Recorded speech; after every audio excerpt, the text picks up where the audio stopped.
자기계발과 취업, 중간고사들 총정리 시작할 텐데요. 여러분이 수업 중에 했던 여러 가지 활동과 다루었던 내용을 다시 기억을 되살려 보면 돼요. 먼저 첫 번째 나오는 것은 직업 구조와 환경의 변화에 대한 것을 우리가 여러 가지 살펴봤었죠. 첫 번째 나오는 변화의 특징이 뭐라고 되어 있나요? 다이아몬드가 피라미드를 대체하고 있다라고 나와 있죠. 이게 무슨 말일까요?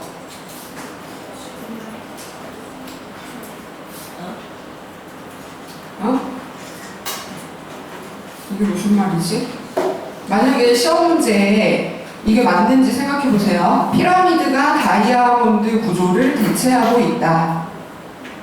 맞아요? 틀리지. 그러니까 지금 현재 직업의 구조는 어떤 모양이라는 거니? 다이아몬드. 니네가 좋아하는 게 현재 구조라는 거야. 그치? 피라미드보다 다이아몬드가 더 좋지? 아직 모르는 거 순수하구나, 너네는. 나도 별로 좋아하진 않아. 어쨌든 다이아몬드 구조가 의미하는 것은 뭘까?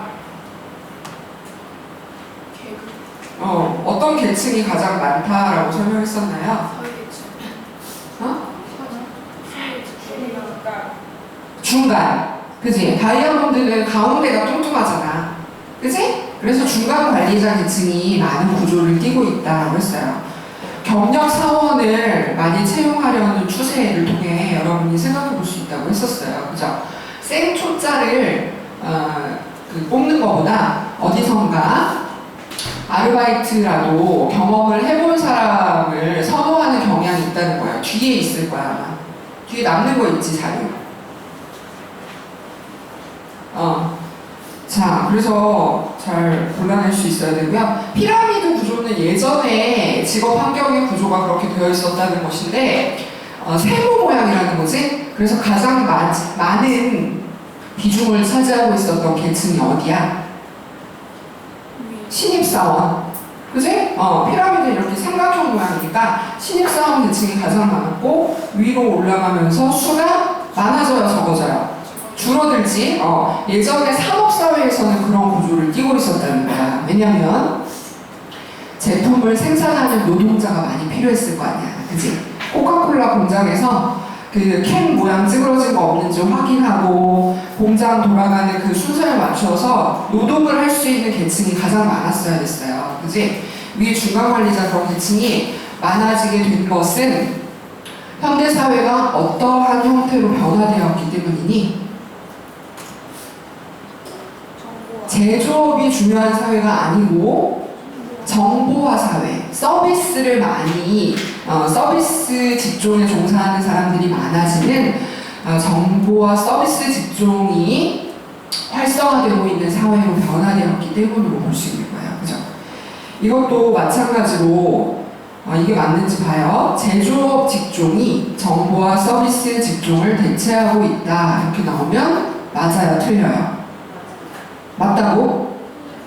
틀리지. 제조업 직종은 과거 산업사회에서 활성화되었던 것이고 지금 현재는 정보와 서비스 직종이 많이 활성화되고 있다라는 것을 여러분이 잘 구별해낼 수 있어야 돼요. 내 남동생이 있는데 얘가 대기업을 잘 다니다가 드디어 이번 주에 그만두겠대요. 자기는 사업을 하겠대요. 그래서 내가 물어봤어요. 사무실을 얻어서 거기서 이제 사업을 시작해야 되지 않겠냐라고 했더니 당장은 필요가 없대.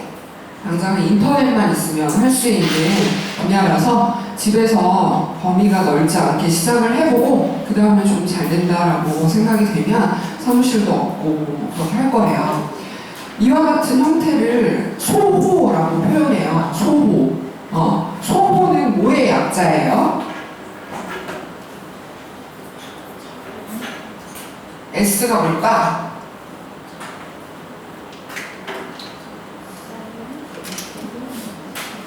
스몰.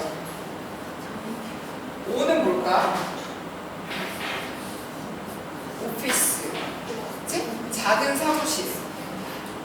HO는 뭘까? 홈. 집에서 한대. 그냥 홈. 홈 오피스를 얘기하죠. 치고. 그래서 약자들만 결합해서 소호가 떠오르고 있다라는 말을 들어본 사람도 있을 거야. 그치? 현대 사회에서 자기가 사장이 되어서 거래를 하는 경우가 많아지고 있는데요. 사장이지만 사원이 없는 경우도 있어.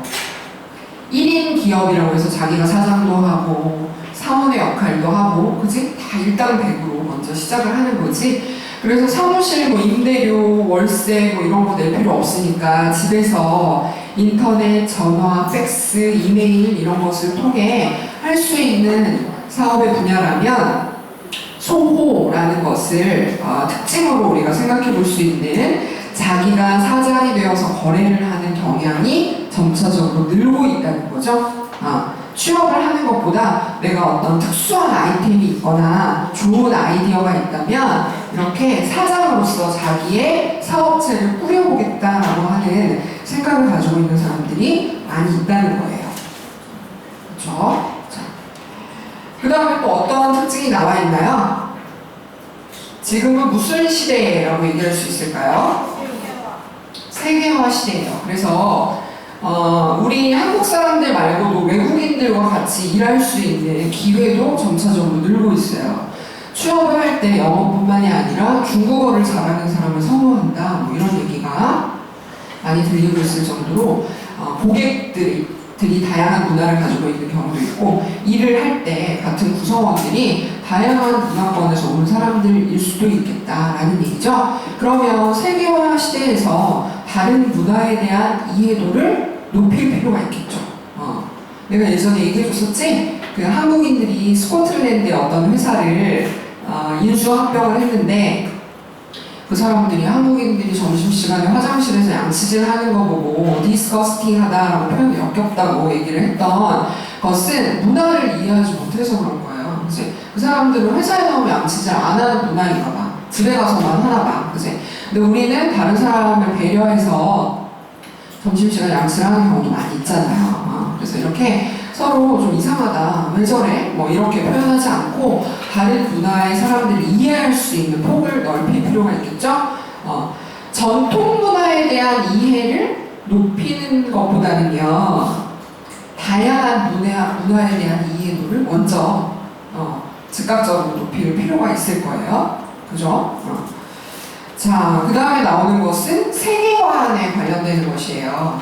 여러분이 취업을 했는데 만약 내가 9시 10분에 10분 지각을 했어요. 출근을 좀 늦게 했어요. 그랬더니 우리의 팀장이 나를 잡아먹을 듯이 내가 이렇게 너 인상을 봤더니 지각할 것 같았어. 불성실을 보였어. 이러면서 하루 종일 갈구는 거야. 그러면 이 사람은 인간의 본성을 어떻게 생각하고 있을 가능성이 높아 보이니? 인간은 원래 선한 존재이다. 원래 자율적으로 잘 행동할 수 있는 존재이다 라고 생각하는 관점을 가지고 있을까? 아니면 인간은 통제하고 억압해야 주어진 일을 하는 존재이다 라고 생각할 경향이 높을까? 전자야, 후자야? 후자의 가능성이 높겠지? 이와 같이 여러분이 취업을 해서 만나게 되는 사람들이 어떤 세계관을 가지고 있느냐에 따라서 다른 사람을 대하는 관점이 달라질 수가 있어요. 그치? 여러분도 마찬가지겠지? 어떤 친구랑 약속을 했는데 약속을 계속 어겨. 그러면 사람에 대한 신뢰가 좀 무너질 수 있잖아요. 그쵸? 이와 같이 세계관을 설명하는 것은 다양한 내용들이 포함되어 있는데 그 중에 첫 번째가 인간의 본성이라는 거야. 성선설로 볼 것이냐, 성악설로 볼 것이냐에 따라서 같은 사건을 바라보는 관점이 다르게 나타날 수가 있겠죠? 두 번째는 뭐가 나와 있니?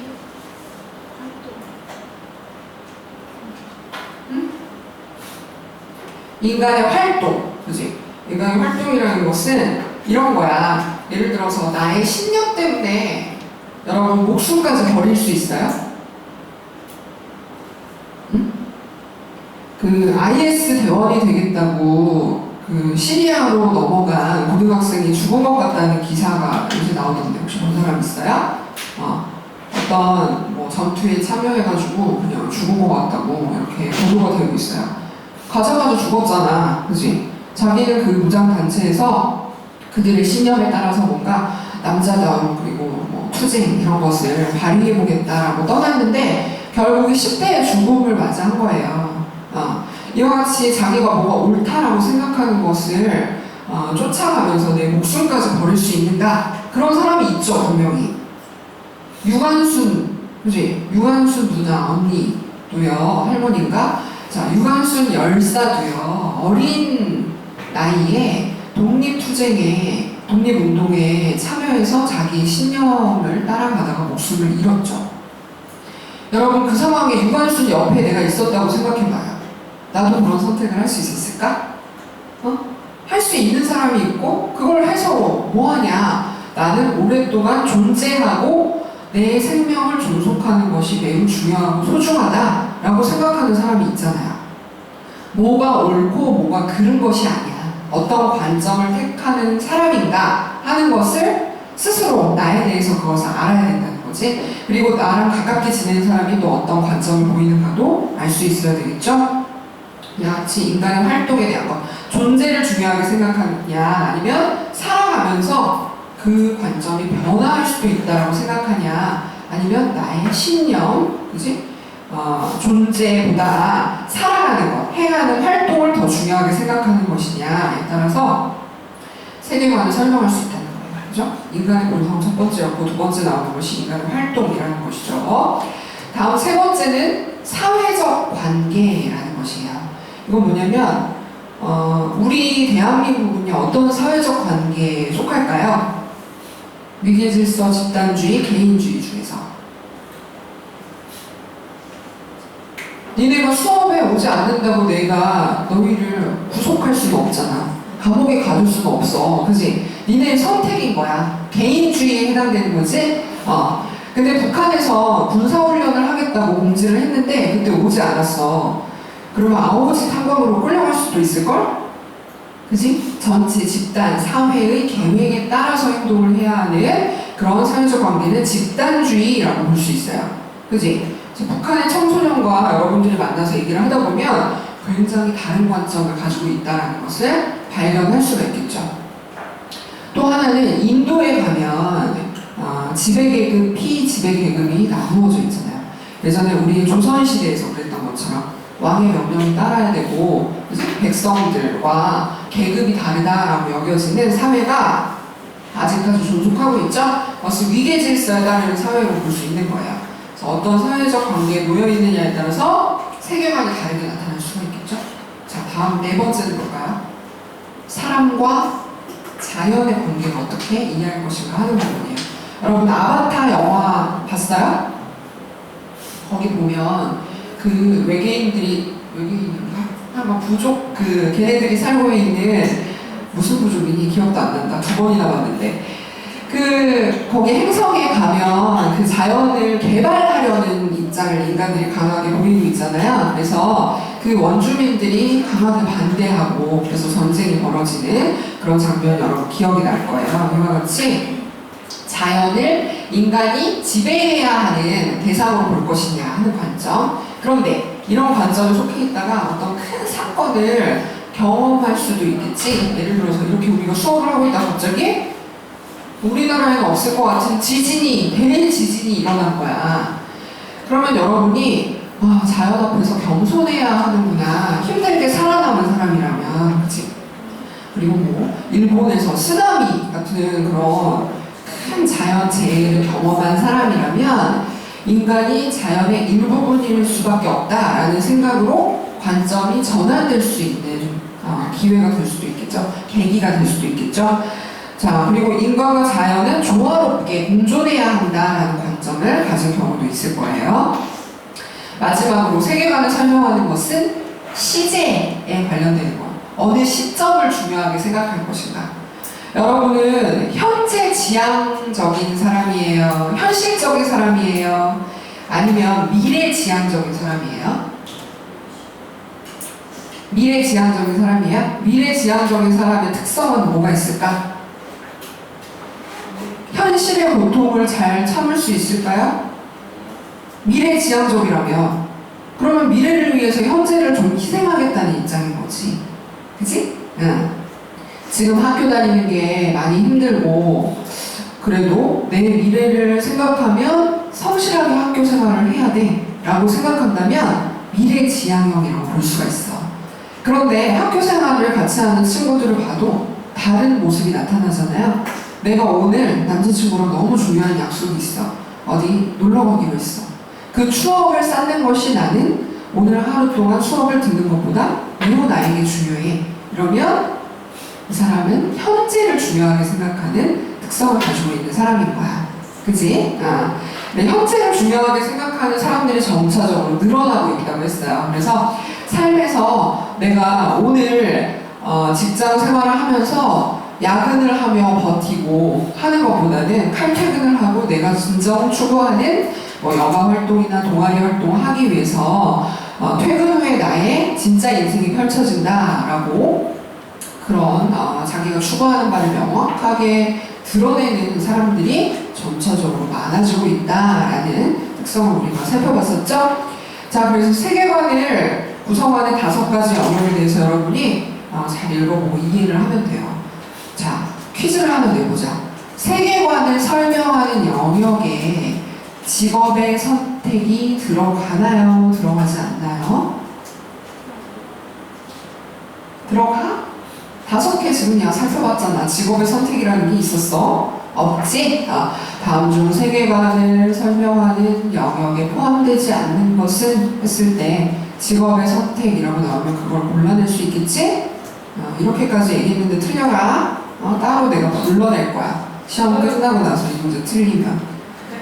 자, 그 다음 개인이 갖추어야 할 능력에 어떠한 것들이 강조되고 있는지를 살펴봤었어요.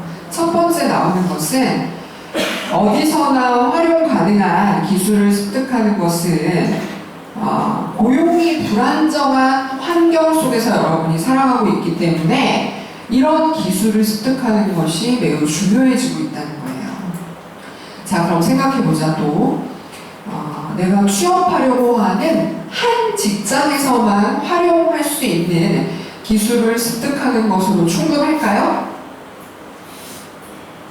충분하지 않잖아. 좀 전에 살펴본 건 뭐야? 어디로 가서나, 그지? 어디서나 활용 가능한 기술을 습득하는 것이 현재 고용이 불안정한 직업 환경에서 요구되고 있다라는 것이에요. 그렇죠? 자, 즉 여러분이 취업을 했다고 해도요, 그걸 평생 직장으로 삼을 수 있는 시대가 아닐 수 있다는 거죠. 자료 없니? 늦게 온 학생? 뒤에 가면 있을걸? 뒤에 남는 자료 있지? 저 맨 뒤에 놓여있어. 있어? 자, 그래서 취업을 했다고 해도요, 고용이 계속적으로 유지될 수 없는 상황이 많이 있기 때문에요, 끊임없이 새로운 기술을 배워야 되고요, 그리고 관심을 기울여야 되고, 여러분이 공부를 계속하는 것도 자기의 커리어를 쌓는 데 도움이 돼요. 그래서 사실 전문대학 과정이기 때문에 여러분이 나 2년을 공부하는 것도 너무 힘들었어 라는 생각을 가질 수도 있겠지만, 또 취업을 했을 때 생각이 달라질 수가 있어요. 내가 공부를 좀 더 하는 게 필요하겠다라고 여겨진다면 그 선택에 따르는 것이 자기를 위해서 매우 좋은 선택일 수 있다는 거죠. 자, 그 다음 개인이 갖추어야 할 능력 중에서 혼자만 일을 잘하는 것으로 그냥 인정받고 끝나는 시대가 아니라는 거예요. 뭐가 강조되고 있다는 거지? 팀워크가 중요하다는 거야. 근데 팀워크는 팀이 되려면 2명 이상의 사람이 모여야 되잖아요. 팀워크를 설명하고 있는 능력들이 그 아랫줄에 여러 개가 소개가 되고 있어요. 어떤 능력이 중요할까요? 팀에서 내가 뭐라고 얘기했는데 다른 팀원이 그거를 제대로 이해하지 못해. 그러면 일을 제대로 할 수 있을까? 의사소통 기술을 개발해야 돼요. 그치? 그래서 사실 우리도 의사소통을 하고 있는 거다. 내가 뭐라고 얘기를 하면 여러분이 그거지? 하고 딱 이해를 할 수가 있어요. 의사소통이 원활하게 이루어지는 거야. 근데 그게 아니고 내가 질문을 했는데 다른 대답이 돌아오고 하면 이게 비효율적인 의사소통이 되는 거죠. 그러면 원활한 수업이 진행이 될 수가 없잖아. 마찬가지로 여러분이 일을 할 때도 팀장이 뭐라고 지시를 했어요? 바로 알아들어야지. 네? 뭐라고요? 그리고 잘못 엉뚱한 대답을 하고 이러면 찍히는 거야. 그때는. 그지? 그리고 팀원 간에 동등한 동료들 간에도 의사소통 기술이 뛰어난 사람을 선호하기 마련이에요. 여러분도 마찬가지일 거 아니야. 여러분이 팀장이 됐어. 똑같은 여러 팀원들에게 얘기를 했는데 유독 한 명만 내가 얘기한 바를 정확하게 이해하고 빠릿빠릿하게 행동해요. 그 사람이 눈에 들어오지 않을 수가 없겠지? 누구나 다 똑같은 거야. 자, 그리고 여러 명이 같이 일을 하다 보면요, 갈등이 생겨나기 마련이에요. 즉, 문제가 없는 곳은 없잖아요. 그래서 그 문제가 발생했을 때 어떤 능력을 발휘해야 될까요? 문제 해결 능력, 그지? 갈등 해결 능력을 잘 보이는 경우에 또 자기의 능력을 부각시킬 수 있는 기회가 될 수도 있는 거죠. 그리고 또 하나, 뭐야? 타인에 대한 감수성을 가져야 돼.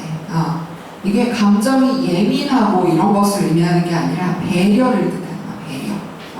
여러분이 복잡한 도로에서 걸어가다가 그런 경험 해봤을 거야.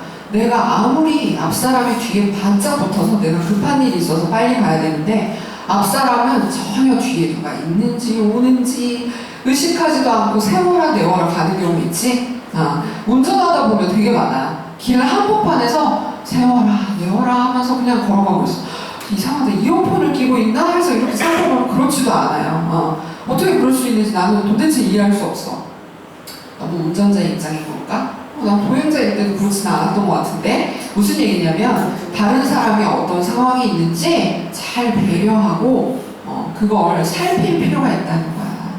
그지? 그래서 우리 학생들 보면 또 손톱 깎으려고 급한 거면 해도 돼. 그지? 급한 거면 우리가 손톱 깎으려는 학생을 배려해 줄 수 있어요. 너무 아프다거나, 그지? 뾰족하게 태어나. 근데 계속 깎고 있는 사람 있잖아. 1시간 내내. 그지? 그 소리가 혹시 다른 내 친구의 수업을 듣는데 방해가 되지 않을까? 교수님이 집중해서 뭘 소개해 주려고 하는데 그거에 좀 방해가 되진 않는가? 그런 거 생각하지 못하는 경우도 있다는 거야. 갑자기 못하겠지. 미안해. 눈에 딱 들어와서 그랬어. 근데 이와 같이 여러분이 일을 할 때, 사회생활을 할 때 타인에 대한 감수성이라는 것을 배려 차원에서 잘 가지고 있어야 돼요. 특히나 현대사회에서요. 왜냐면 이것이 정서적 지능이라고 해서 EQ가 높은 사람이 성공한다 이런 얘기 많이 들었잖아. 그지? 그래서 팀워크를 강조하는 분위기에서 이런 기술과 능력들이 부각되고 있다는 거예요. 자, 다음에 또 어떤 능력이 강조되고 있나요? 현대사회는 변화가 빨리 일어나요? 느리게 일어나요? 변화가 빠르다 못해 극심하게 이루어진다라고 했잖아요. 그래서 토마스 레리라는 사람의 앞으로의 직업 환경, 일자리가 뭐 몇십억 개가 사라지고 이런 것들 영상으로 여러분이 살펴본 적 있었죠? 이와 같이 변화가 극심하게 이루어지는 사회에서는요, 변화 관리 능력이라는 것이 중요해지겠죠. 앞으로 어떠한 것이, 어떤 기술이 소개될 것이고, 그치? 무인 자동차라거나, 그때 그거 뭐였지? 날아다니는 거 뭐라고 하지? 그거? 비행기가 드론, 그래. 드론, 그리고 그 사물 인터넷, 그리고 3D 프린터 이런 것들이 직업 세계에 많은 영향을 미치겠다라는 예측을 우리가 살펴봤었어요. 다음은 조직 문화를 이해하는 것은 조직에서 성공하기 위한 열쇠다라고 했어요. 조직 문화가 좀 보수적인가, 그지? 근태라는 거, 근무 태도 9시 출근, 6시 퇴근 칼같이 지켜야 되고요. 그 늦으면 아예 휴가해서 까겠다 뭐 이렇게 나오는 데가 있어요. 아주 무섭지. 네가 9시 1분에 오면 너에게 휴가가 1년에 한 뭐 일주일 있는데 그 중에 뭐 하루에 4분의 1차를 제하겠어. 이렇게 나오는 데가 있단 말이야. 그치? 그런 데는 나의 소중한 휴가를 잃지 않기 위해서 조직 문화가 어떠한지를 미리 철저하게 여러분이 확인을 해야 되는 거예요. 그죠? 난 편안하게 학교 다니던 대로 그냥 청바지에 짧은 미니스커트를 입고 출근을 했어요. 그랬더니 팀장이 으슥한 대로 끌고 가더니 막 혼내기 시작하는 거야. 아니 무슨 생각한 거야? 조용한 방으로 끌고 가더니, 데리고 가더니 그래서 되겠어요? 치마가 너무 짧지 않아요? 뭐 이런 거. 어떤 연예인이 직장 체험을 해보는 뭐 TV 프로그램이 있더라. 근데 걸그룹에 무슨 이렇게 문제됐었던 애 있잖아. 주얼리에 나오는 무슨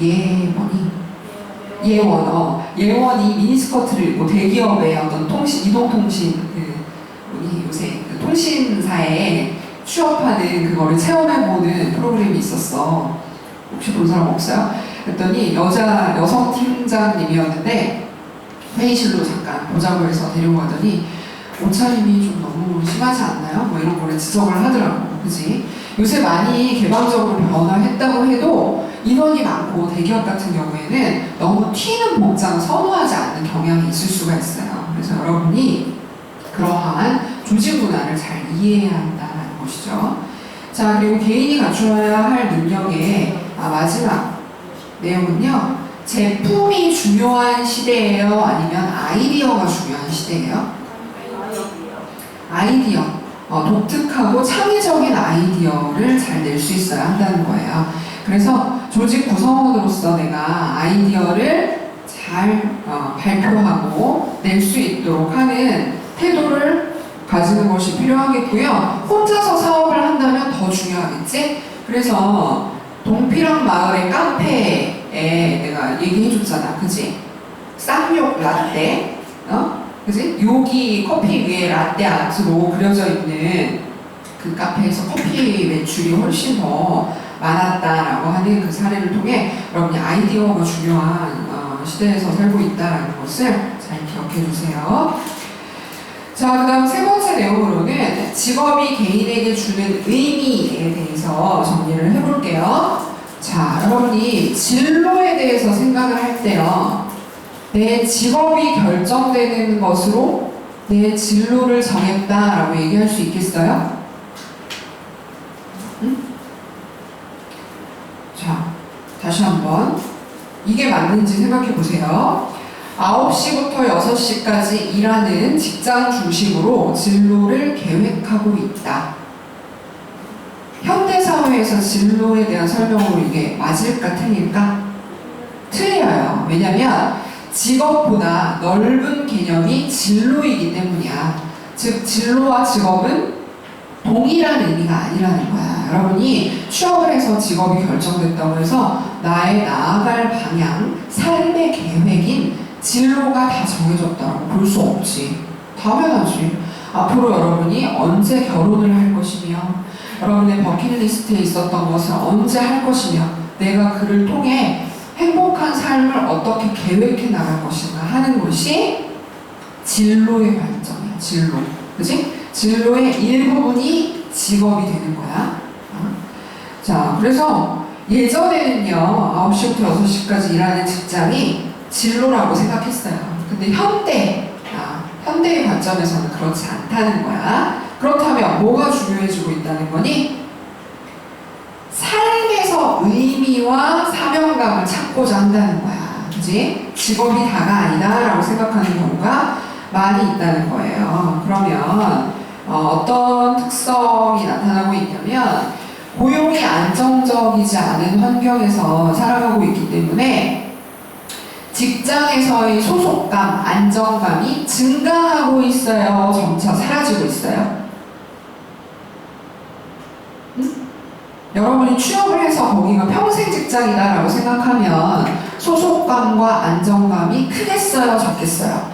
크지. 평생 직장이면 내가 뼈를 묻고 여기 노인이 될 때까지 계속 일을 할 거니까 나는 이게 다야 라고 생각할 수가 있을 거예요. 그런데 그게 아니고 계약직으로 입사를 한다거나 아니면 우리 회사가 언제 문을 닫을지 모르는 위기 상황에 놓일 수도 있겠다라고 생각하면 여기에 대해서 많이 애착을 느끼거나 소속감을 느끼거나 하는 경우가 많이 줄어들 수가 있겠죠? 그걸 얘기하는 거예요. 그죠? 직무 이동이 많이 늘어나고 있고 회사에 출근하지 않고 집에서 그냥 사무실처럼 꾸며서 일을 한다거나 하는 경우도 많이 늘어나고 있기 때문에 예전에 직업에서 얻었던 의미, 소속감 이런 것들은 더 이상 존재하지 않는 경우가 많다는 거죠. 그런데 예전에 산업사회에서는요, 처음에 회사에 입사하면 뭐 사발식 이런 거 시켰다고 그랬잖아요. 우리 회사의 문화를 잘 이해하기 위해서는 이 사발에 담긴 술을 모두 다 마셔야 합니다. 뭐 이런 걸 요구한다거나 이런 뭐 장기자랑을 해봐라거나 우리 회사에 노래가 있는데 뭐 쌍용 그 그룹에 있는 뭐 쌍용 참가 뭐 이런 거를 가르쳤대요. 교과처럼. 그래서 신입사원이 됐을 때 다 강당에 모여놓고 그 쌍용 참가를 부르면서 아주 교육을 받는 거야. 지금 생각하면 너무 싫죠. 이와 같이 시대가 많이 변화해서 현대 사회의 직업 구조에서는 그러한 것들을 요구하는 경우가 많이 줄어들고 있다라는 것이죠.